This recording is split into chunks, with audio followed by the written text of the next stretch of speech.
Let me pause real quick and give you a profile whereby you can evaluate and assess whether or not the people in your life are genuine friends.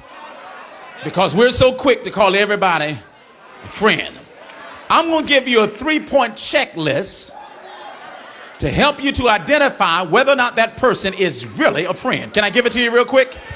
Because a true friend, here it is, number one, here's the first point. A true friend, here it is, will enter into your experience. A true friend, a true friend, a true friend.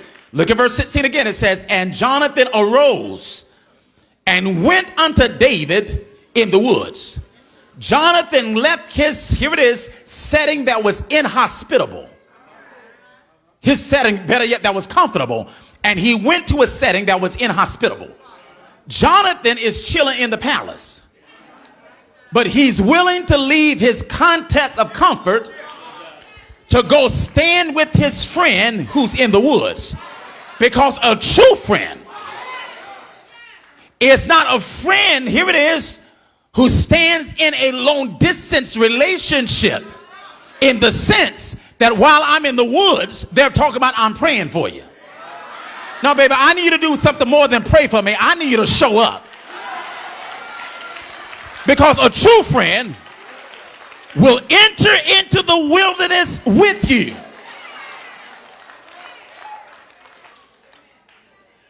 I used to have a deacon at the church at Elizabeth, and he meant well. And he would oftentimes make this statement. He said, but Pastor, I'm with you as long as you're right. But Pastor, as long as you're right, I'm with you. I said, now, Deke, I mean no harm. But quite candidly, I really don't need you when I'm right. I mean, when I'm right, I'm good all by myself. I wonder, can you stand with me when my stuff get a little shaky? I want to know, can you stand with me? Here it is, when things get a little rocky. I'm not asking you to condone anything that I do, but don't condemn it. Can you show up? Because you got a policy that Jesus does not even have. Even while we were yet sinners, he showed up. Anybody here can testify? He doesn't walk away from us when we are going through our difficulties. True friend will enter into your experience if by chance, you have a friend in your life that when they're going through, they expect you to stop everything you're doing, drop everything you have, and show up. But then when you're going through, you can't find them. If by chance you have anyone like that in your life, I'm not recommending that you cut them, but I would highly suggest that you put a check mark by their name. Don't cut them just yet, but put a check mark, Because a true friend, I'm talking about a true friend now, will enter into your experience. Here's the second principle. Here it is, a true friend. Number two, here it is. When they show up, they will encourage you to endure. They would encourage you to endure. That's right there in verse number 16. And Jonathan, when he arose and went to David in the wilderness, the text says, and he encouraged him. He strengthened his hands in God. Because here's the problem. Some people can show up, but when they show up, they bring their own disposition. By chance, have you ever had that experience in your life? You know, a friend will show up and you felt worse with their presence. I mean, for real, it's like, go home, go somewhere. Because you're being with me right now, you ain't helping me. Because when they show up, they're complaining. When they show up, they're pouring more grief off on you. See, you got to be careful because some folks are like Job's friends. Remember Job's friends? They did show up. But when they showed up, all they could do was try to find what's wrong with Job. I don't need you to do a critical analysis of my life to tell me what's wrong with my life. All I need you to do is show up. And when you show up, encourage me to endure. Tired of folks always trying to act like they're the spiritual Dr. Phil's. You want to show up and analyze everybody's life and tell them what's wrong with their life. Can you do me a favor? Hush.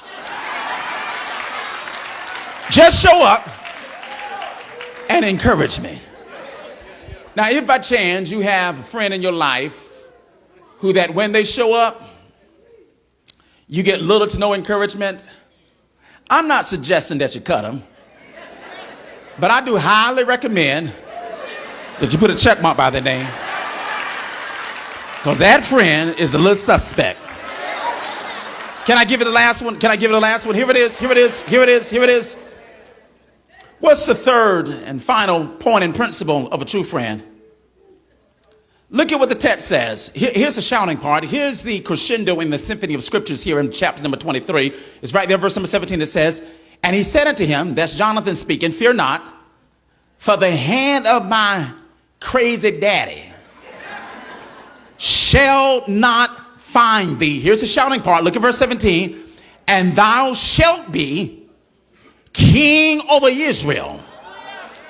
And Jonathan says, I love it. And I shall be next unto thee. He says, as a matter of fact, even my daddy, he knows it. Did you get it? Did you get it? Oh, you missed it. You missed it. Here it is, because you didn't get happy. Jonathan shows up to David and says, I know you're in the wilderness, but you're not going to stay here always. Pull yourself together, David. Fear not. Maintain your spiritual swagger, David. Fear not. Because you shall be, hallelujah, the next king of Israel. And Jonathan says, and I'm not tripping. All I want to do is be next to you. Because a true friend, here it is, I'm about to get you right here. A true friend will not only enter into your experience, a true friend will not only encourage you to endure, but there it is, number 3, a true friend is not envious of your elevation. They ain't envious. They're not envious of your elevation. See, really, Jonathan has every right to be tripping, because based upon kingdom protocol and based upon how a kingdom is supposed to operate, by the principle of natural succession, Jonathan was supposed to be the next king. Saul is Jonathan's daddy. But Jonathan says, I know that God has already bypassed me and has already anointed you to be the next king. And Jonathan said, I ain't even tripping about it.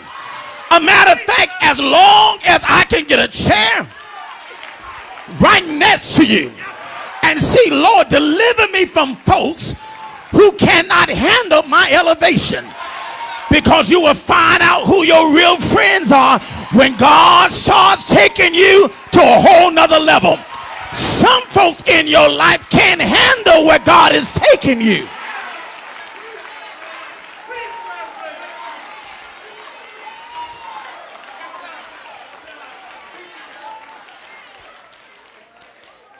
If by chance you got a friend in your life who every time when you get a promotion, when you get a new car, when you get a new handbag, they start tripping, I highly recommend cut them, just cut them, just let them, cut them, just let them go. They can't handle what God is doing in your life. You won't show up. When you show up, I don't feel any better. And then every time God bless me, you tripping. You need to go somewhere. Let me help you with that. Because people will call you cocky and arrogant. People will call you cocky and arrogant. I'm not cocky. I'm not arrogant. I just believe that everybody does not deserve to have a front row seat in my life.